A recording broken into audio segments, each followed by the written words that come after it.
Hey guys, welcome to another episode of Legacy Speaks. I'm super excited because I'm coming to you all the way from Apollo Beach, Florida. You guys know that I'm born and raised in Florida, and so every time I get to come home, I try my best to connect with fellow clinicians, such as this amazing woman right here. Her name is Mrs. Shaana Henton-Wilson, and she is the founder and the owner of Revolutionary Change Counseling in Apollo Beach, Florida. She's a licensed mental health clinician here, and she's just all around amazing. So without further ado, welcome.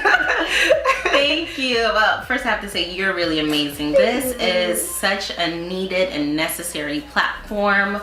So I'm so glad that you reached out and you're sharing with the world kind of the vision of psychoeducating for mental health. So thanks for having me. Of course. Yeah. And the reason why I reached out to you, one is because you are, like I said, a licensed mental health counselor here in the state of Florida. And as you guys know, I operate in the state of Georgia. And so even though we are within the same field, every state is different. And so, and she's a pro, so she'll be able to explain to you if you are looking to get involved or transition into the mental health field in the state of Florida. She can talk a little bit about that as well. Sure, absolutely. Which Georgia is an awesome state. I have a lot of family that lives there. But in the state of Florida, you are required post your master's program.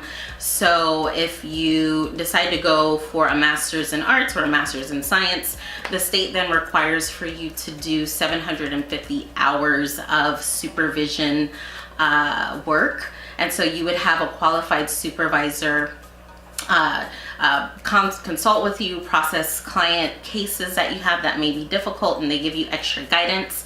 And then you are required to take the national board certification exam through the MBCC.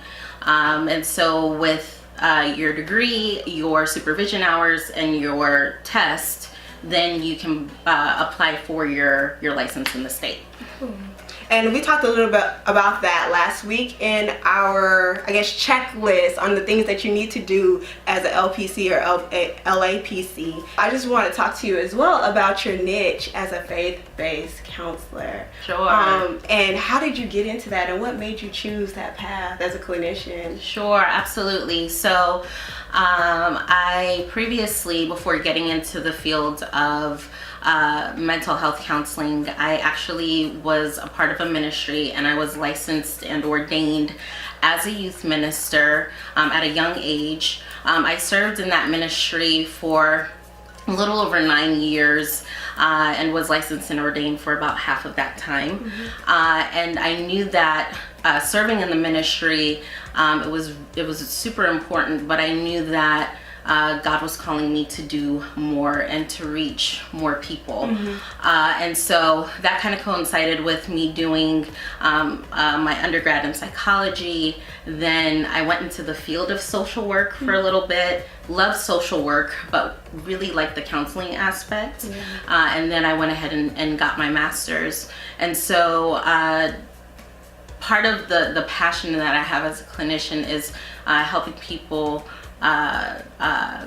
work through some of their life challenges from a biblical perspective. And so really just going outside of the four walls of the church building has started me within the field of Christian counseling. I think that's awesome. Particularly, you found something that you're passionate about, and not only are you living it out through your work role, but you're also living it out in like your regular lifestyle as well.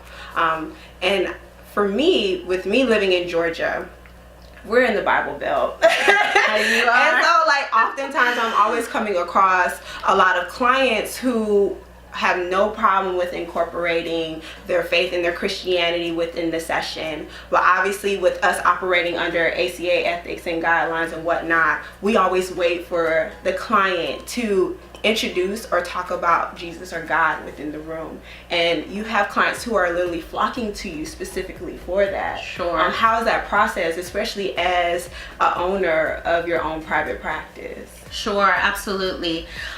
You know, I like to share things in the simplicity of what it is, and the gospel is simple. And so the starting place for me has been really walking things out by the love of God. And so I do service and work with clients of all different denominations, all different faith backgrounds, some that have no faith background at all.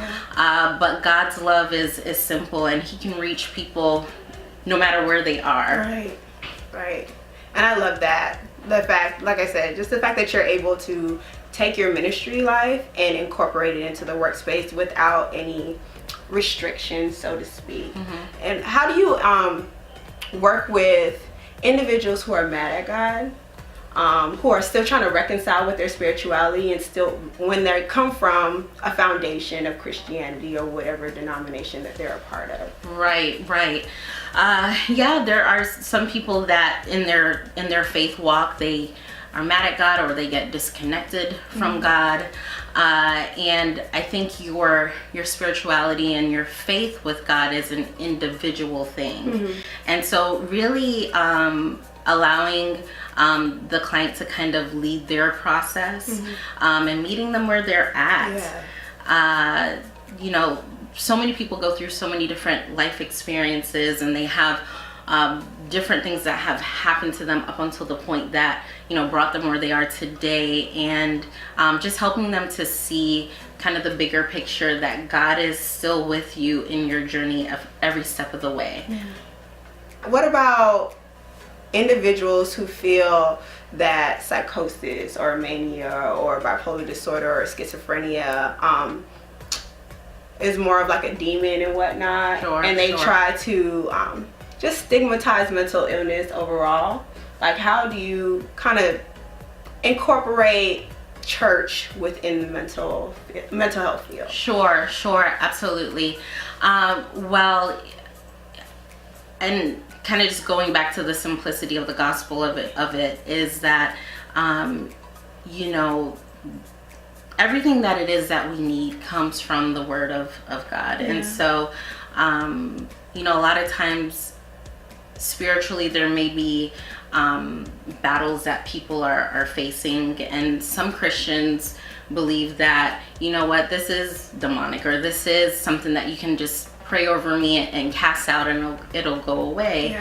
But sometimes our mind, our will, and our emotions, they're a bit more complicated than that.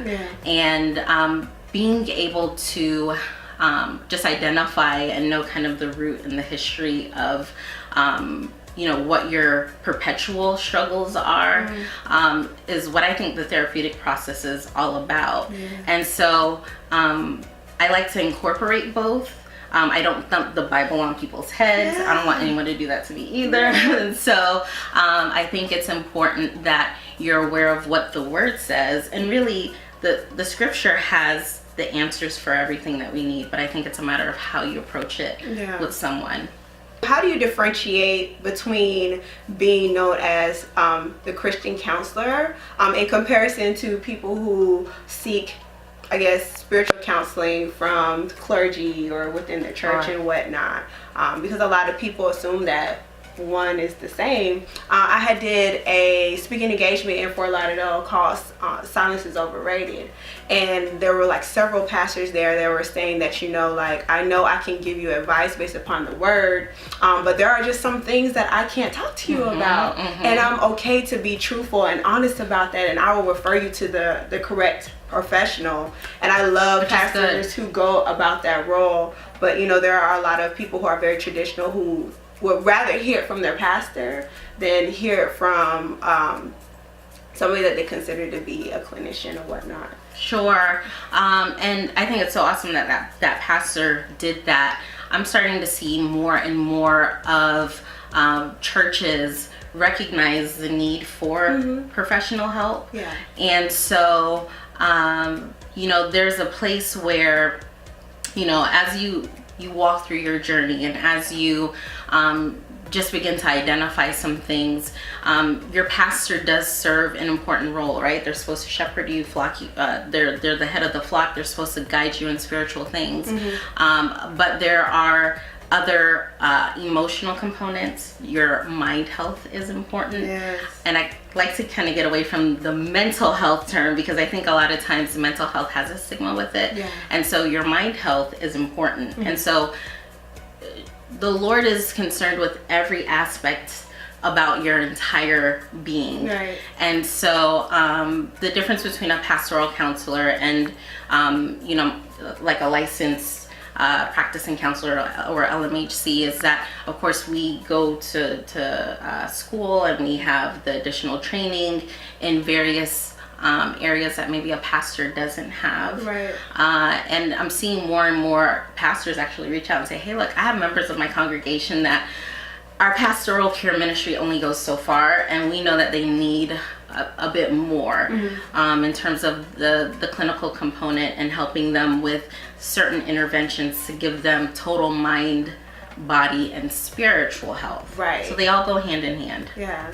And I love how you're honing in on mental wellness, like the holistic perspective. I feel like that's super important, and that's the reason why a lot of us transition into the field of counseling, because like we really focus on the functionality of like the day-to-day person, and making sure that you're able to go out and live your life in various aspects, in various roles. Right. Being able to hone in on that presenting issue and that presenting problem, but also not negating your faith, not negating all those personal aspects. I think that's just a beautiful thing. Absolutely. And it's actually clinically proven that you need to focus on all aspects for your total wellness, right? Spirituality included. So biologically, psychologically, socially, and spiritually, those should all be targeted at the same time to maximize your total mental wellness and health. Right. As Christians or people who are day-to-day individuals who go to church, how can we create that intersectionality between our ministry and what we do on a day-to-day basis? Like, how can we help destigmatize mental illness within the church realm? That's a good question. Well, I think this platform, things like this, educating and letting the community know, the church community, the community as a whole, what mental illness is and what it looks like, what mental wellness is and what it looks like, is definitely the first step for sure. Yeah. Does that answer your question? Yeah. I know you say that a lot. It's okay.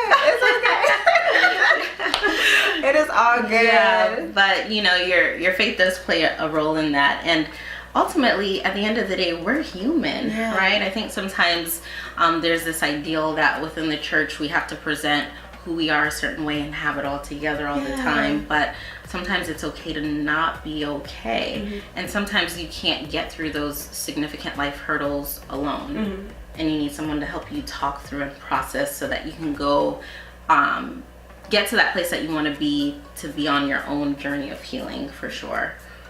And can you provide an example of a therapeutic process that you've noted as a faith-based counselor? Like, what are some things that you would typically see on a day-to-day basis while operating within this expertise? What haven't I seen? I'm seeing more Christians actually now, more than ever, but lots of different things. Families that are a new blended family. I've seen that. They're, a church Bible believing family, but they have regular issues just like any other new blended family would go through that would not be in the church. So communication, helping them identify what their roles are within the family, and then of course kind of bringing that full circle from a biblical perspective for them. I've seen in couples counseling, infidelity, married couples in the church, and this goes back to what you were saying about kind of seeking professional help outside of the church, is that the confidentiality piece. A lot of times sharing things with your pastor, not in every instance, but sometimes things are shared with other congregation members, and people really, they don't want to share their innermost private issues with their church family. And so I've seen that. Pastors' children that have a lot of stress because of expectations for them to have to be perfect, and they struggle just like anyone else. So have you ever had to process through church hurt? Sure. And what does that look like for an individual who, like I said, is just really trying to reconcile with their faith and where they're at. Like, they know God, they believe in God, and they really want to get back to that community piece, but they're struggling with connecting with that community. Sure. I see a lot of church hurt too, and church hurt is just, man, the body, the congregation doing things that can cause some type of mental or emotional pain. It's actually very common. But helping that person to have that self-actualization process where they're able to identify their individual relationship with God, and to know that their connection with a congregation or a body does not determine their love for God or God's love for them. Right. So helping them walk out that. Yeah, that's important. Yeah. Woo, I love it. So let's talk about revolutionary change counseling. Let's talk about the name, what it is, the services that you provide. Sure. How did you get started?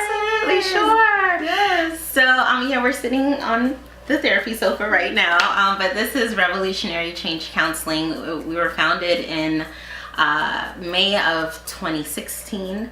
My husband and I, we started this together. My husband has a military background, of course my psychology background, and we're here in Apollo Beach. We've been here since August of 2017, and it's grown very quickly.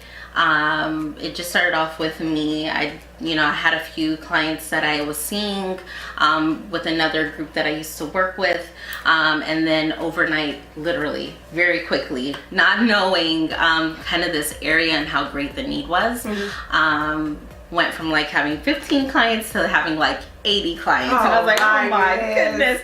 Yes. And so I knew that work can have been done by one person. And so expanding our team, we all have different strengths and specialties that we focus on. Of course, I do Christian counseling. I have a play therapist. She works with children from the ages of 2 to 12. I have a therapist that works with military families and soldiers with PTSD. And then I have another therapist that works with teen girls. And so collectively as a team, we are able to kind of service the diverse needs of the population. And so we see children, teens, adults, families, all races, all socioeconomic statuses. And I'm so glad, and we were talking about this earlier, that this is such an exciting time for this field, especially for people of color, because I would say probably a little over half of the clients that I work with are African American. And so now that we have this platform where people are having these conversations, this is a really great time. So Revolutionary Change is where we explore, transform, and heal. And the focus of that, the mission of that, is that we help you explore your past so you can transform your present, so ultimately you can heal your future. Amazing. Yeah, that's who we are. I really do feel like that was a God thing, for you to just come into this community and all of a sudden have all these clients and all these people that you see. It's like really important, especially since like I work in a rural area. Apollo Beach is a little bit different, obviously, because you have like the beach scene and whatnot. But man, like, I think what's so significant about the rural area is knowing that there are limited resources. And if we can go into those communities and have the opportunity to explain and show what mental wellness looks like, it definitely transforms a lot. I know now we're transitioning into telemental health as a field, which is helping a lot. But then I also know that with being in like small towns, it's kind of hard. People really don't want to go to the grocery store and see their therapist. And then the whole confidentiality piece and paranoia and feeling like, that feeling as though their information is going to get out there like that. Especially like when it comes to the field that you're in, or just the expertise that you're in with church hurt. You're dealing with that small ecosystem of like wondering whether or not somebody is going to learn their skeletons in their closet. Sure, absolutely. And yes, it's a this is a rural area that we're in, but we also have Ruskin, Riverview, and the surrounding areas. But I think it's kind of a struggle for every clinician because we're human. We go to the grocery store, right? We go to the gym, right? And so, of course, you abide by the ethical guidelines that you're given in terms of how you handle seeing clients out in a public place. But it happens all the time. I actually see clients quite a bit, but we don't live under a rock, so not everybody wants the Amazon Prime. Yeah. So sometimes you'll see your therapist, and sometimes you won't, but it happens for sure. How has your journey been, being an entrepreneur, being that clinician who has to have those two hats on, because you're not only seeing clients, but you're also managing a fully functioning business? Sure, absolutely. It's definitely an area that I'm continuing to learn and grow in day by day. And you literally have to take the steps and the tasks at hand day by day. The journey of the entrepreneur for me, I say this is kind of like the biggest accidental blessing that happened, but in a good way. And sometimes there's trial and error along the way, but I also think it's an opportunity for you to adjust and find new innovative ways to make the business run and function even better than before. Part of this field, of course, we go into this because it's a helping profession, but there's also a business side. And so going into this initially, I only focused on the helping profession because that's what I wanted to do, and I still continue to help people. But there is a business side to this field that I think a lot of clinicians should be aware of and learn about. And just being teachable and being able to get all the resources and tools along the way. But it's definitely a growing process for sure. And as a clinician with so much on her plate, how do you manage or model self-care? Like, how do you take care of yourself? And how do you feed yourself spiritually, emotionally, overall? How do you take care of yourself? That's a good question. For sure, self-care is so important. And a work-life balance is so important, which is something I'm still growing there.